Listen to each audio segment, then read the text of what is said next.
She cheated on me with her trainer, claiming I wasn't a real man. She belittled my job and spent my money, so I let her think she had the upper hand. Then I took the house and started dating her best friend. My name is James, I am 34, and I work as a project manager for a commercial construction company in Houston. My schedule is consistent but demanding. I am on site by 7 most mornings, coordinating subcontractors, reviewing budgets, and handling delays before they become lawsuits. The pay is solid, not flashy, but I have built a stable life. I bought a 3-bedroom house in the Heights 4 years ago after living below my means throughout my 20s. Most of my weeks follow the same pattern. Early workouts, long workdays, quiet evenings at home. My girlfriend, Mia, is 29. We were together just over 3 years. She moved into my house after about 12 months. We agreed she would split utilities and groceries while I covered the mortgage since the property was mine. She works in marketing for a boutique fitness apparel brand, mostly remote, flexible hours, heavy on branding and social media. At first, our lifestyles felt balanced. I am structured and practical. She is social and very focused on appearances. I did not see that as a problem. What I did not expect was the steady shift in how she spoke to me. About a year after moving in, the tone changed. It started subtle. She compared my job to her friends in tech startups or oil trading, implying I lacked ambition. She would joke that I just babysat construction crews. In reality, I manage multi-million-dollar builds and am responsible for keeping projects on schedule and under budget. Around the same time, her spending habits evolved. Personal trainer 3 times a week. New workout sets every month. Dinners out that somehow landed on my card because it made sense since I owned the house. I noticed the pattern. I did not argue immediately. I prefer to observe before I react. The first time she said I was not what she considered a real man, it was delivered calmly, almost clinically. That was the moment I stopped defending myself and started paying attention. She thought she had leverage. I started letting her think that too. To be clear, I am not insecure about my job. Commercial construction in Houston is not glamorous, but it is profitable. I oversee developments that change entire blocks. I manage crews of 50-plus workers and coordinate with city inspectors, engineers, and investors. It is pressure-heavy work. I do not need applause for it. Mia, on the other hand, began framing everything through status. She started spending more time at the gym than at home.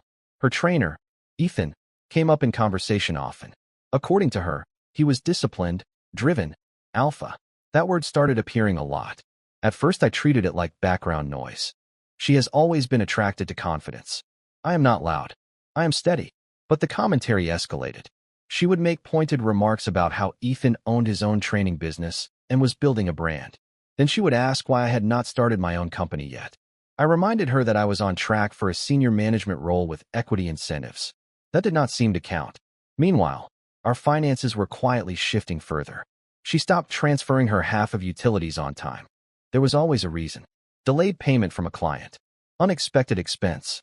Yet she continued booking aesthetic treatments, weekend trips with friends, and expensive gym memberships. The charges often landed on my credit card because we were a team. I keep spreadsheets. I do not argue over feelings when numbers tell the story. Over 6 months, her contributions dropped by almost 40% while her discretionary spending increased. When I asked about it, she flipped the conversation. She said a real man would not nickel and dime his partner. That comment stayed with me. The dynamic became clear. She positioned herself as the prize and me as the provider trying to prove himself. She began criticizing how I dressed, how I spoke in social settings, even how I walked into rooms. She said I lacked presence. The interesting part is that she seemed completely unaware of the legal structure of our living situation. The house was solely in my name. The utilities were under my accounts. Every major purchase was documented. She believed she was evaluating me.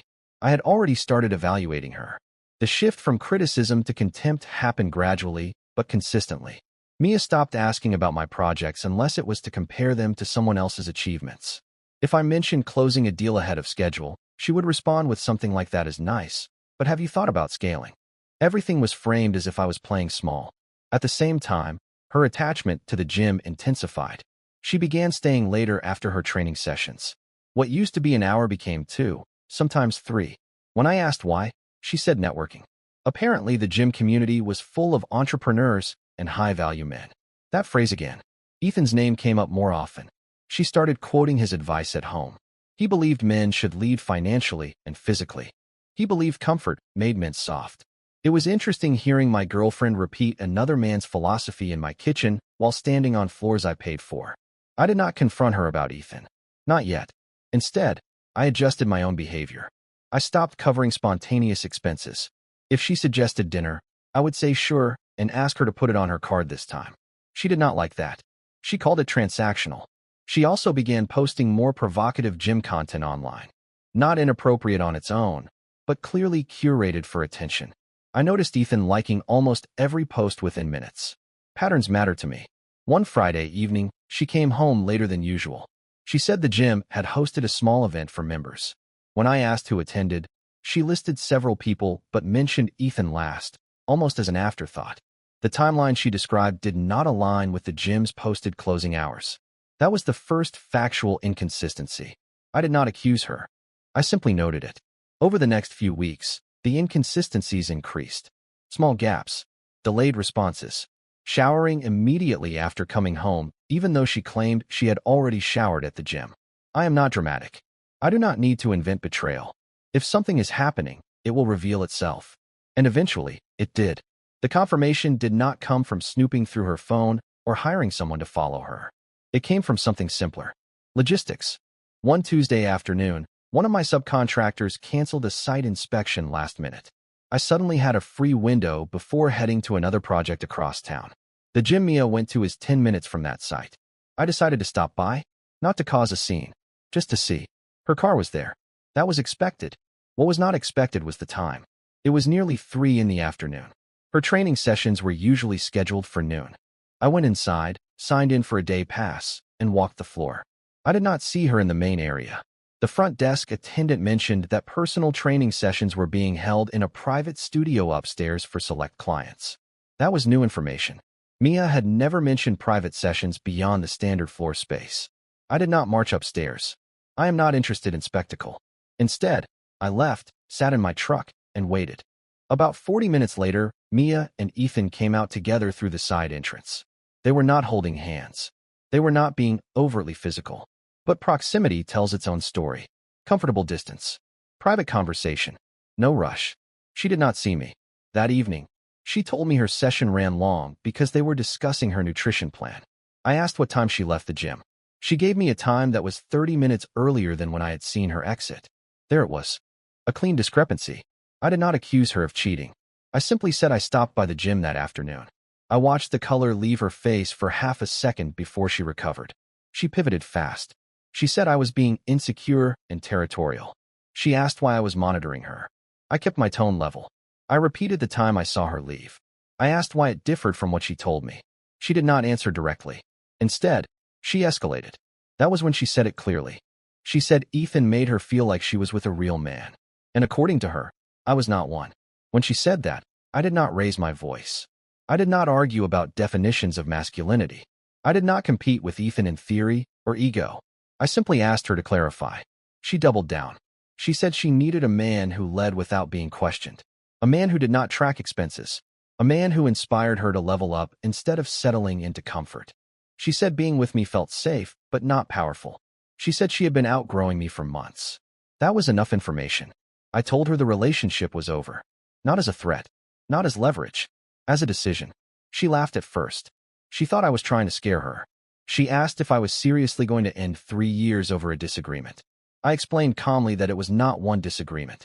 It was a sustained pattern of disrespect, financial imbalance, and now open comparison to another man she had been lying about spending time with. She shifted immediately. She said nothing physical had happened and that I was being dramatic. I told her physical details were irrelevant. She had already made it clear that she viewed someone else as superior to me while living in my house and using my resources. Then I addressed the practical part. The house is solely in my name. The mortgage is mine. The utilities are under my accounts. She has no lease, no equity, and no legal claim to residency beyond being my partner. Once the relationship ended, so did that arrangement. I told her she had 24 hours to pack her things and leave. She stared at me like I was bluffing. I was not. I explained that I would not call the police or create a scene unless she refused, but I expected her to respect the deadline. I would box anything left behind and coordinate a pickup later if necessary. Clean and simple. She accused me of being cold. I told her clarity is not cruelty. She said I would regret this when she upgraded. I told her I hoped she did. Then I went upstairs and began making a list of shared accounts to separate before the next billing cycle. The next 24 hours were revealing. Mia did not start packing immediately. Instead, she began making calls. I could hear her in the guest room with the door closed, explaining the situation in a version that clearly cast me as unstable. I did not interrupt. I was busy separating practical ties. I removed her access to my credit card that had been saved on shared accounts. I changed passwords to streaming services, home security, and utilities. All legal, all tied to my name. I transferred the remaining balance from our informal joint savings account back into my primary account. The contributions were traceable. I kept a record. Around midnight, she came downstairs and tried a different approach. She said I was acting emotionally and that a strong man would not be threatened by a trainer. I told her this was not about threat. It was about alignment and respect. She had already expressed where her loyalty leaned. By morning, she was packing aggressively. Drawers slammed. Hangers scraped across closet rods. At one point, she asked where she was supposed to go. I reminded her she had friends in the city and a well-connected gym community full of high-value people. She did not appreciate that answer. At noon, Ethan's truck pulled up outside. That detail mattered. He did not come to the door immediately. He texted her first. She carried boxes out herself before he stepped in to help. When he finally entered the house, he did not look at me directly. He scanned the space like he was assessing an upgrade opportunity. I stayed in the kitchen. Calm. No confrontation. No speeches. As they moved the last of her larger items, she paused near the entryway and said this would prove what kind of man I really was. I told her it already had. By 3 in the afternoon, the house was quiet again. I changed the locks that evening. Not out of paranoia. Out of procedure. She had keys. Now she did not. The interesting part is this. She left believing she had forced my hand. Like I reacted out of insecurity. She had no idea I had already been planning the next move. I did not start dating her best friend out of spite. That part requires context. Mia's closest friend in Houston was Lauren. They met through work events 2 years ago. Lauren is 31 and works as a financial analyst for an energy firm downtown. She is structured, analytical, and noticeably less performative than Mia. We were not close, but we had spent enough time around each other at dinners and small gatherings to have real conversations. Over the last year, I had noticed subtle tension between them. Mia often spoke over her, dismissed her opinions, critiqued her dating choices. Lauren would brush it off publicly, but the dynamic was clear if you were paying attention. The day after Mia moved out, Lauren texted me. Not flirtatious, not opportunistic.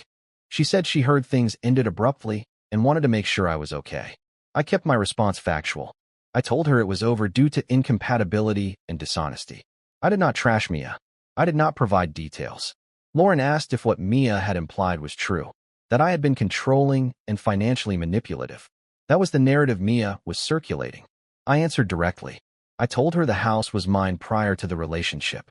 I told her Mia's financial contributions had decreased significantly over the past year, while her discretionary spending increased. I told her about the trainer and the comment about real men. No embellishment. There was a long pause in the conversation. Then Lauren said that tracked. That was interesting. Over the next week, I focused on work. I closed out a commercial retail project that had been dragging for months. I spent evenings resetting the house, removing items that felt like placeholders for someone else's taste. It was quiet, but it was clean. Mia, meanwhile, began posting heavily online. Gym selfies, cryptic captions about choosing strength, subtle digs about men who could not handle ambitious women. I did not respond. What shifted the dynamic was not me reaching out to Lauren. It was Mia turning on her. About 10 days after Mia moved out, Lauren called me instead of texting. She sounded tired, not dramatic. She said Mia had been staying with her temporarily before moving in with Ethan. That part was new to me. Apparently, the upgrade had a short waiting period. During those days at Lauren's apartment, Mia had been venting constantly. Not just about me. About everyone. She framed the breakup as her choosing power over mediocrity. She described me as financially stingy and emotionally small. According to Lauren, the story kept changing depending on the audience. The turning point between them happened over dinner. Lauren asked Mia directly whether she had been physically involved with Ethan before moving out. Mia initially denied it. Then she admitted that it had started a few weeks earlier, but said it should not matter because she was mentally checked out of our relationship. Lauren told me she did not judge people for ending relationships. She judged how they exited them. What really fractured their friendship was something else. Mia began implying that Lauren lacked standards for still being single at 31. She said Lauren settled for average men because she did not believe she could secure exceptional ones. It was not subtle. It was cutting. Lauren pushed back. Mia responded by accusing her of jealousy, specifically jealousy over Ethan. That accusation was irrational. Lauren had never shown interest in him, but it revealed something. Mia was territorial about validation. She needed to believe she had secured the highest value option in the room. After that argument, Mia moved out of Lauren's place within 48 hours and into Ethan's apartment. When Lauren told me all this, she did not sound vindictive. She sounded disappointed. She said she had ignored red flags in their friendship for a long time because history felt like loyalty. I understood that logic. We met for coffee a few days later. Public place. Midday. Clear boundaries. It was not a date. At least not officially. But for the first time, I noticed something. She did not talk about status. She talked about consistency. The coffee with Lauren lasted 2 hours. We kept it structured at first. Work updates. Market shifts in Houston. Energy sector volatility. Commercial real estate trends. It felt like a conversation between two adults who understand cause and effect. Eventually, the topic shifted back to Mia, but not in a dramatic way. Lauren said something that stuck with me. She said Mia always needed an audience. If no one was watching, she created friction so someone would look. That aligned with my experience. Lauren also mentioned that Mia had been posting more aggressively since moving in with Ethan. More couple-adjacent content. More captions about leveling up. But privately, she had complained that Ethan's apartment was smaller than expected and that his income fluctuated based on client bookings. Apparently, dominance does not override lease agreements. I did not take pleasure in that information. I just noted the consistency between image and reality. Over the next few weeks, Lauren and I continued meeting. Always intentionally. No overlap with shared social circles. No secrecy, but no announcements either. After the third time, I told her directly that I was interested in exploring something beyond coffee. I made it clear I would not pursue anything unless she was fully detached from any remaining loyalty to Mia. She said that friendship had ended the night her character was questioned. We agreed on something simple. Transparency and pace. No blending finances.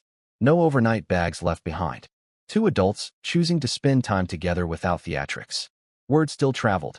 About a week later, Mia texted me. She asked if the rumors were true about Lauren and me. The message was short but sharp. I read it. Then I blocked her number. No explanation. No denial. No confirmation. There was nothing productive to gain from engagement. The relationship had already ended.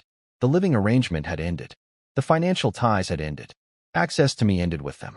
I was not interested in defending my choices to someone who had already decided I was insufficient. Instead of responding, I finalized what I had already started. I removed her from every remaining shared platform, double-checked account security, and ensured there were no loose threads left that could be used to reopen communication. Silence is not passive. It is deliberate. If Mia expected outrage, jealousy, or a defensive paragraph explaining myself, she did not get it. What unsettles someone more than competition is irrelevance. And for the first time since she walked out with her trainer, she had no channel back in. Blocking Mia was not emotional. It was procedural. Once I cut contact, the noise stopped. No indirect messages through mutual friends. No late-night texts disguised as logistics. If she wanted to reach me about anything legitimate, she still had my email. She never used it. From what I heard later, the reaction was immediate. She told people I was petty, that I could not handle seeing her move on. That dating Lauren was proof I needed validation. The narrative shifted depending on who was listening. What did not shift was the fact that she no longer had access to my time, my space, or my resources. Lauren and I kept moving at a measured pace. She came over for dinner occasionally, but she did not leave clothes at my place. I did not offer a drawer. We both had careers that required focus. There was no rush to perform a new relationship for anyone. The contrast was obvious. Conversations with Lauren were calm. If we disagreed, we addressed it directly and resolved it. No testing. No ranking. No subtle comparisons to other men in the room. When I talked about work, She asked thoughtful questions. When she talked about market forecasts and energy contracts, I listened. A few months in, we attended a small gathering downtown. Mia was there with Ethan. It was the first time we had been in the same room since everything ended. I nodded once in acknowledgement. Nothing more. She watched closely. I could see it. Not angry. Evaluating. Ethan stayed near her, but seemed distracted. The dynamic was different from the image online. Less dominant. More tense. Lauren did not engage. She did not need to. By the end of the night, I understood something clearly. Mia thought leaving with the trainer proved she had the upper hand. She believed calling me not a real man would force me to compete. Instead, it clarified my standards. I did not take the house from her. It was always mine. I did not steal her friend.